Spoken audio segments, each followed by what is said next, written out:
কেমন আছেন স্যার? অনেকদিন পরে আপনার সাথে দেখা। আপনার শরীর ভালো আছে তো? বাসার সবাই কেমন আছে? হ্যাঁ, ভালোই আছে।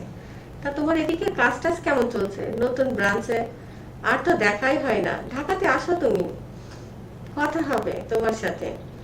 চট্টগ্রামের ব্রাঞ্চটা বেশ ভালোই বড়সড় মনে হচ্ছে। সবই আপনাদের দোয়া ছাড়। দোয়া না থাকলে কি আর এত দূর আসতে পারতাম?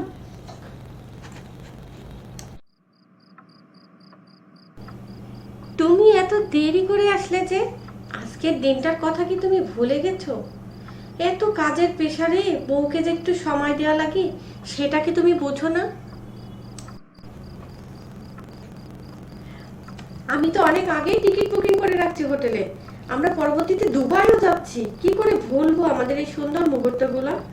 তুমি চিন্তা করো না, আমি তোমার জন্য পরবর্তীতে অনেক কিছু অর্ডার দিয়ে রাখছি। একে একে সবই সারপ্রাইজ পাবে প্রিয়তমা।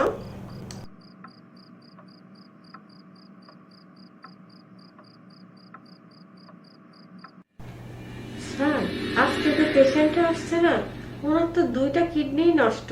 উনি কিডনি ট্রান্সপ্লান্ট করতে চায়। তো আপনি যদি ওনাকে একটু গুরুত্ব দিয়ে দেখতেন। শুনেছি ওনাদের ব্যাকগ্রাউন্ড অনেক ভালো। আমাদের হাসপাতালেই নাকি কিডনিটা প্রতিস্থাপন করবে। আপনি যদি ওনার হিস্ট্রিটা একটু চেক করতেন। ঠিক আছে, তুমি ওনাকে পাঠিয়ে দাও। আমি হাতের কাজটা শেষ করে ওনার চেক আপটা করছি। আর রিমাকে একটু ডেকে দিও তো। রিমাপা, আপনি দ্রুত স্যারের চেম্বারে যান। কিডনি রোগীর ফাইলগুলো নিয়ে আপনি স্যারের সাথে একটু দেখা করেন।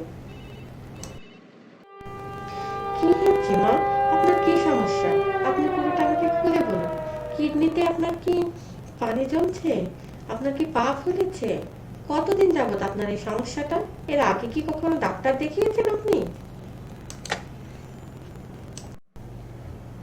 আমার পায়ে একটু ফোলা, আর প্রসাব খুব একটা ভালো হয় না। ঘন ঘন প্রসাব হয় না, পানিটা জমেই থাকে, ব্যথা করে পেট। আর এর আগে আমি ডাক্তার দেখিয়েছিলাম, তারা বলেছিল যে 70% কিডনি ড্যামেজ হয়ে গেছে। এখন আপনাদের হাসপাতালে আসার পরে বলল, ইউরিন যেহেতু হয় না, মনে হচ্ছে আপনার 100%ই কিডনি ড্যামেজ হয়ে গেছে। তো কিডনি প্রতিস্থাপন করাতে চাই বাবা। আমি তো এর আগে চেন্নাই গিয়েছিলাম, সেখানে 60 লাখ টাকা চেয়েছে। কিন্তু টাকা আমার কোনো সমস্যা না, আমি আবার বাঁচতে চাই বাবা। হ্যাঁ, আমি তো আপনার প্লেনের টিকিট কেটে দিচ্ছি, এয়ারপ্লেনের টিকিটও কাটছি, ওইদিকে তো হোটেলের বুকিংও দিয়ে রাখছি। তাহলে সাথে আপনি কি যাবেন, নাকি আরো দাঁড়াতে যাবেন? সব কাগজপত্রগুলো উপরে দিয়েছে স্যার।